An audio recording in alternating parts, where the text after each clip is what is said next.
میرے نبی کریم علیہ وآلہ وسلم نے ارشاد فرمایا، قیامت کے دن کچھ لوگ کنیوں کی بات سن کے جنت میں چلے جائیں گے۔ اللہ تعالی ہماری پردہ پوشی عطا فرمائے۔ کہا کچھ تبلیغیں کرنے والے دوزخ کے دروازے پہ کھڑے ہوں گے تو وہ جنتی کہیں گے کہ مولانا پیر صاحب، ہم تو آپ کی بات سن کے جنت میں جا رہے ہیں، تو آپ یہاں کیوں کھڑے ہیں؟ تو وہ کہیں گے ہائے افسوس، میں کہتا تو رہا پر عمل نہ کر سکا۔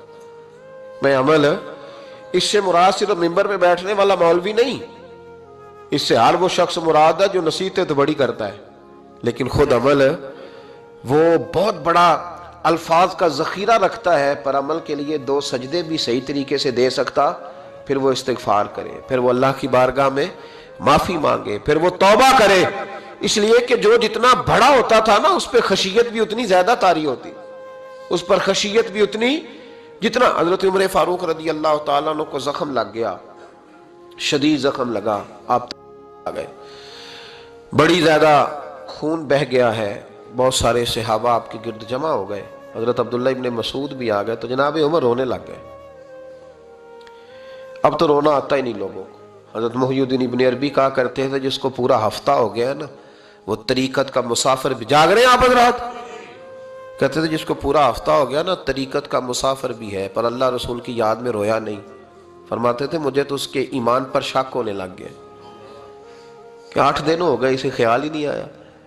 حضرت عمر میدان میں جس شخص کے کبھی پاؤں نہیں لڑکھڑائے، اللہ رسول کی بات آتی تھی تو دریا بہتے تھے آنسو، یہاں حال ہی کوئی نہیں، خشک جملے اور جناب موٹے موٹے تراشے ہوئے فکرے اور لفظوں کی ہیرا پھیری، اس کے علاوہ کوئی چیز نظر ہی نہیں آتی۔ حضرت عمر رونے لگے، آخری وقت ہے، تڑپ رہے ہیں، آنسو بہ رہے۔ حضرت عبداللہ ابن مسعود آ گئے، انہوں نے کہا عمر تیری ہجرت بھی بڑی باکمال تھی، تیرا اسلام قبول کرنا بھی بڑا ہی باکمال تھا، حضور بھی تجھ سے ہمیشہ راضی رہے، عمر تو روتا کیوں ہے یار؟ بات تو یہ ہے کہ جب تو نے خلافت سنبھالی تو پھر تیرے طریقے بھی باکمال ہی تھے، اور جب تو میدان میں اترتا تھا پھر بھی تیرے معاملات باکمال تھے، اور جب تو مال غنیمت بانٹتا تھا پھر بھی تو باکمال۔ یار ہر موقع پہ تو باکمال تھا تو جاتے دفعہ روتا کیوں ہے؟